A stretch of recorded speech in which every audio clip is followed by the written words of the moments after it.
सबसे पहले बात करते हैं व्हाट इज़ कॉटलिन। कॉटलिन एक नई प्रोग्रामिंग लैंग्वेज है जो कि जेटब्रेन्स ने बनाई है।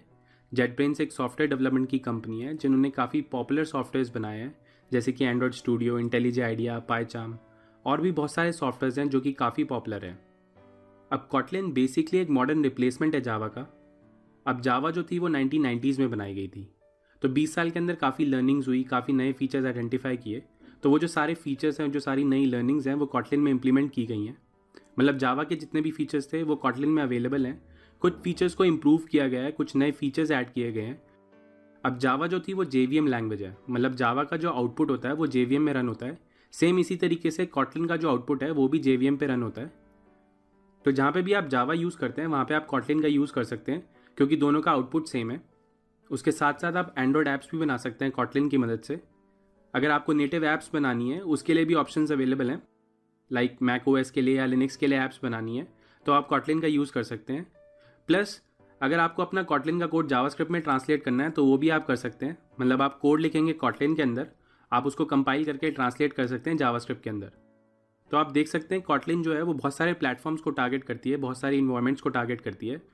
फ्रंट एंड से लेकर बैक एंड तक आप सारा इकोसिस्टम कॉटलिन में कोड कर सकते हैं।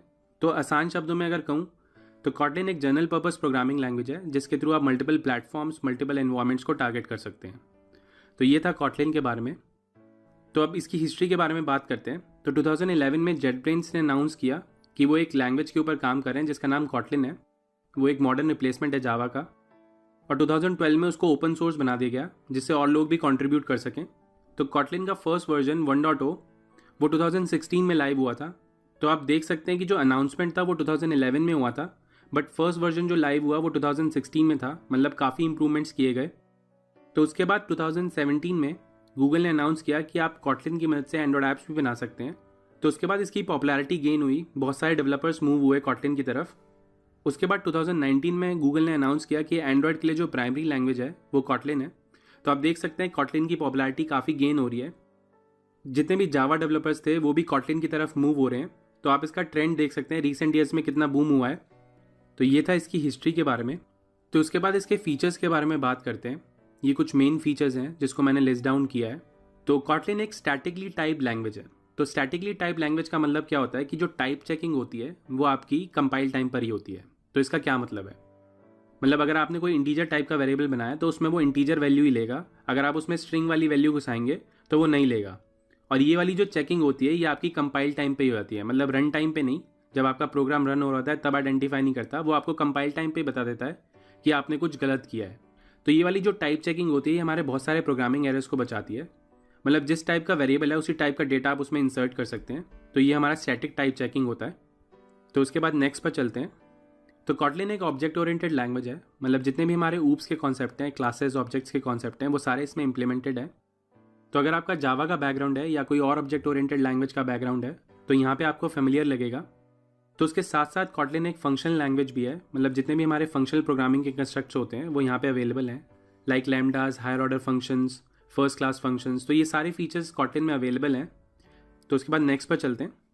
तो जैसा कि मैंने अभी बताया था कि जहाँ पे भी आप जावा का यूज़ करते हैं वहाँ पे आप कॉटलिन का भी यूज़ कर सकते हैं। तो ये वाला जो फीचर है ये सबसे मेन फीचर है इसका कि ये 100% इंटर ऑपरेबल है जावा के साथ।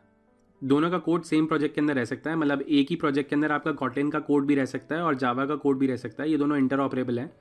जावा का कोड आप कॉटलिन से कॉल कर सकते हैं और कॉटलिन का कोड आप जावा से कॉल कर सकते हैं। तो उसके बाद नेक्स्ट फीचर पर चलते हैं। कॉटलिन एक सेफ लैंग्वेज है। मतलब जितना भी आप कोड लिखते हो उसमें रन टाइम पे एरर्स आने के चांसेस बहुत कम होते हैं। Null pointer exception, class cast exception, ये वाली एरर्स आने के चांसेस बहुत कम होते हैं क्योंकि आप कोड इसी तरीके से लिखते हो कि ये वाली एरर्स कम आए। तो ये एक पावरफुल लैंग्वेज है जिसमें सेफ्टी के ऊपर काफ़ी ध्यान दिया गया है। उसके साथ साथ ये एक कंसाइज लैंग्वेज है। कंसाइज से मतलब ये है कि आपकी लाइन ऑफ कोड कम होंगी और अपना लॉजिक आप इजीली इंप्लीमेंट कर पाओगे। मतलब लाइंस ऑफ कोड कम होंगी तो समझना आसान होगा और आप अपना लॉजिक ईजिली इंप्लीमेंट कर पाओगे। उसके साथ साथ ये एक ओपन सोर्स लैंग्वेज है। अब ओपन सोर्स होने का ये बेनिफिट है कि आप इसका कोड देख सकते हो कि क्या कोड लिखा हुआ है, इसके पीछे क्या कोड रन हो रहा है। अगर आपको कंट्रीब्यूट करना है तो आप कंट्रीब्यूट भी कर सकते हो। तो ये थे इसके कुछ फीचर्स। नेक्स्ट वीडियो में हम लोग इसका डेवलपमेंट एनवायरनमेंट सेटअप करेंगे।